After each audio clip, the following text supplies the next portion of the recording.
On est de retour en compagnie de votre sympathique spécialiste de l'informatique, Mathieu Gilbert Tremblay. Comment ça va ce matin? Ça va super bien, toi, François? Ça va très bien également. De quoi on discute aujourd'hui? Puis d'habitude, on a plein de produits. Là, Ouais. j'imagine qu'on est plus dans la conversation. Oui, on est plus dans la conversation. En fait, c'est une idée que j'ai eue dernièrement. Oui. Donc, moi, dans le cadre de mes fonctions, ça arrive assez souvent en entreprise, avec monsieur, madame, tout le monde.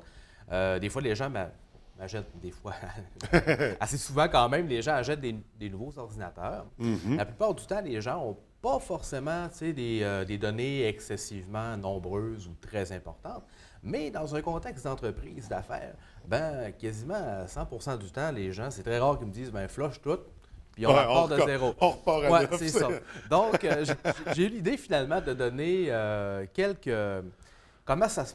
Comme je dirais bien ça, des bonnes pratiques à faire. Ouais. Qu'est-ce qu'il faut prévoir finalement Pour avant. transférer toutes ces C'est données-là. ça, exactement. D'un ordinateur, c'est ça, d'une autre génération à un qui est probablement récent en général. Oui, habituellement, on passe de quelque chose qui est plus vieux à quelque chose qui est plus récent. Des fois, Ouais. les gens ont peur, surtout en entreprise. Des fois, les gens ont des ordinateurs qui ont 8, 9, 10 ans. Ça ne fonctionne plus, mais ils ont peur parce qu'ils regardent tous les logiciels qu'ils ont installés, toutes les applications qu'ils ont mis sur leurs ordinateurs dans les 10 dernières années, puis ils voient ça comme vraiment une tâche incommensurable qu'on ne peut pas surmonter. Ou des fois, ce qu'on rencontre très souvent, c'est des gens qui ont des vieux logiciels. Exemple, un stagiaire est venu programmer ça en 1999. Le stagiaire n'est plus là, là. Il est rendu sur Mars, là. Il n'est plus sur la Terre, pas moyen de la rejoindre. Des fois, les gens ne veulent pas se départir d'un vieil ordinateur à cause de ça. Fait qu'il existe plusieurs moyens Oui. pour y arriver finalement. Là. Oui, donc c'est ça en partant. Là, on parle de logiciels, on parle de données aussi. On va débuter avec le transfert de données, parce que là, Oui. des fichiers, des Oui. documents, des trucs comme ça. Absolument. Qu'est-ce qu'on suggère de faire à monsieur, madame, tout le monde là, qui change d'ordinateur? C'est quoi les bonnes façons de transférer ces données-là? Le meilleur moyen, c'est de prendre des copies de sauvegarde régulières. Donc, quand vient le temps du transfert, ben, on a déjà une copie de nos données importantes. On les connaît parce qu'on a pris le temps d'analyser qu'est-ce qui était important pour nous puis de les transférer. OK? Ouais. Par contre, c'est important, il y a beaucoup de gens qui croient que les logiciels fonctionnent comme par magie. Ils croient qu'ils sauvegardent leurs données, mais en réalité, les données sont stockées à des endroits, là, je dirais, peu orthodoxes finalement, dans des sous-dossiers, à des endroits qu'on ne retrouve pas Facilement. de fichiers normalement. Donc, moi, c'est ce que je conseille aux gens avant de vraiment faire un format de ces deux points ou de changer l'ordinateur ou de prendre leur ancien ordinateur puis de le jeter aux poubelles, surtout en entreprise. Nous, on est au bureau, on est spécialisé pour ça. On a l'habitude de ces genres d'environnement de travail-là. Or, donc, on est capable de fouiller, entre guillemets, pour trouver les données qui sont importantes. Ça arrive des fois que les gens ils pensent qu'il faut juste copier tel dossier parce que l'application est dans ce dossier-là, mais finalement, les données sont complètement ailleurs. Puis là, ils ont des mauvaises surprises, ça ne fonctionne Oui, plus. oui. Donc, ça, c'est au niveau du transfert de données, parce que concrètement, les fichiers, c'est pas très, très compliqué à transférer. On les prend du point A au point B. On peut Puis, passer par un disque dur externe, une clé USB. Tout à fait, même par le réseau directement en Ouais, entreprise. Ça ouais. arrive très souvent, les gens on fait le transfert en passant là, par le réseau. Là, on branche les deux ordinateurs en même temps, puis, les deux se parlent. C'est quelque chose qu'on fait régulièrement. Mais pour les logiciels, pour les applications, c'est un autre dossier parce qu'on ne peut pas transférer un logiciel installé à un ordinateur où est-ce qu'il ne l'est pas finalement. Ben, J'imagine qu'il y a des étapes un peu plus complexes. c'est habituellement là où ce que ça se gâte. Surtout dans les cas que les gens ont des vieux ordinateurs, bien Ouais. souvent, bon, dans le temps, on dirait qu'on Avec parle des logiciels désuets. Oui, de nos j'en ai jours. vu qui me disaient j'ai plus le CD, j'en ai vu d'autres qui m'ont dit j'ai plus de disquette. Donc, il y en a vraiment de toutes les sortes. Je te dirais que approximativement la moitié du temps, on est capable de prendre les applications d'un point A, les transférer au point B, puis ça passe habituellement quand même assez bien. Occasionnellement, on a quelques petits ajustements à faire manuellement, mais ça va bien. Mais il y a un autre volet qui est vraiment, on ne peut pas transférer les applications du point A au point B parce qu'une application, c'est pas, ça installe des fichiers à plusieurs endroits Ouais. dans la base de registre de Windows, un paquet d'endroits comme ça. Donc ça, écoute, c'est pas compliqué. Il y a une seule directive à faire. Assurez-vous d'avoir toutes les copies de vos logiciels en CD. Avec ou sur les des numéros de livres. série. Avec les numéros de série. Ben, de bien nos jours, évidemment. souvent, ça ne prend plus rien que ça, le numéro de série, parce qu'on peut télécharger Oui, à tout à partir du site. Tout à fait, comme par exemple un Microsoft Office, qui est un logiciel assez fréquent que les gens ont à réinstaller parce qu'il ne suffit Ouais. pas que dans un transfert.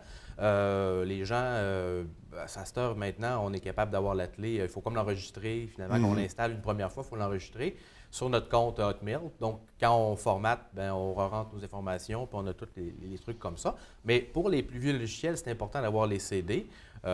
Si jamais vous avez peur que le CD il brise ou quoi que ce soit, vous pouvez prendre l'intégralité du CD puis le copier directement sur un ordinateur. Là. Ouais. Ça fonctionne très bien, une disque dur externe, une clé USB. C'est possible de le faire aussi au niveau de ça.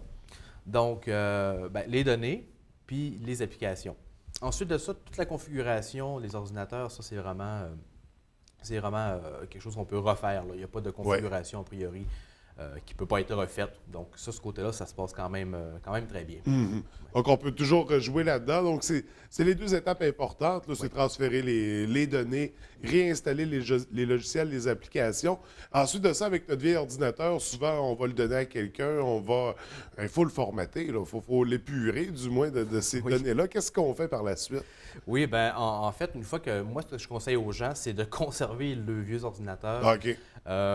Au moins, écoute, je ne peux pas dire une date, mettons, disons un mois. Mais tu sais, c'est exemple, mettons, une place qui font Parce des que s'il y a un problème. Oui, c'est ça, parce que l'erreur est humaine. On est des gens super professionnels au bureau, des transferts, on gagne notre vie avec ça. Ouais. Mais c'est possible qu'on oublie des choses. Des fois, c'est difficile. Les gens, ça fait 10, 15 ans qu'ils sont dans leurs affaires. Là, tu arrives là, un nouveau client, puis tu n'es pas, tu sais, il faut que tu te mettes dans les souliers du client, puis tu n'as pas 15 ans là, pour te faire à la main. Fait que- Puis en entreprise, souvent même, on va récupérer l'ordinateur de nos prédécesseurs. Donc, peut-être encore là des trucs qu'on ne savait pas qu'il y avait dans l'ordi. Oui, effectivement, mais là, tu m'ouvres une belle porte. Parce que de plus en plus en entreprise, ce qu'on va faire, on va faire de la virtualisation qu'on appelle. OK? Autrement dit, ce qu'on est capable de faire, c'est prendre. Puis ça, c'est très intéressant pour les gens qui ont un vieux logiciel, qui ont perdu le CD, on n'est pas capable de réinstaller, puis leur vie dépend de ce logiciel-là. OK? D'ailleurs, un client que j'ai fait dernièrement, c'est exactement ça. Lui, c'est un logiciel, toute son entreprise fonctionne autour de ce logiciel-là, mais pour une raison ou une autre, il n'y a plus les disques d'installation. Donc, ce qu'on est capable de faire, c'est vraiment de prendre un ordinateur au complet, puis de le convertir en une machine virtuelle. Autrement dit, ça crée un seul fichier. Le fichier est la grosseur du disque dur de la machine qu'on veut remplacer. Puis après ça, avec n'importe quelle installation de Windows 8, de Windows 10, c'est gratuit, c'est inclus dans Windows.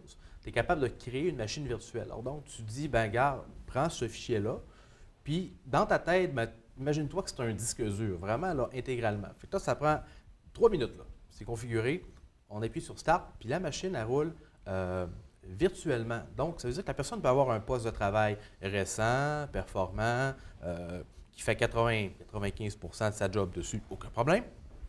Puis en parallèle, on est capable, il y a une fenêtre, comme si c'était une application, mais c'est littéralement son ordinateur, son ancien, qui roule là-dedans. Fait que si par exemple c'est un Windows XP, un Windows 2000, un Windows 7, un Windows Vista, ça roule, puis l'ordinateur ne lui voit aucune différence entre les deux. Mais ils se parlent. Fait qu'on est capable de faire un lien avec l'ancien ordinateur, puis le nouveau, partager des données. Fait que c'est vraiment des très, très belles solutions. Peut-être plus pour les entreprises, par contre. Oui. Mais c'est quand même très intéressant. C'est ça. Donc, on est rendu là dans l'informatique, finalement, pour...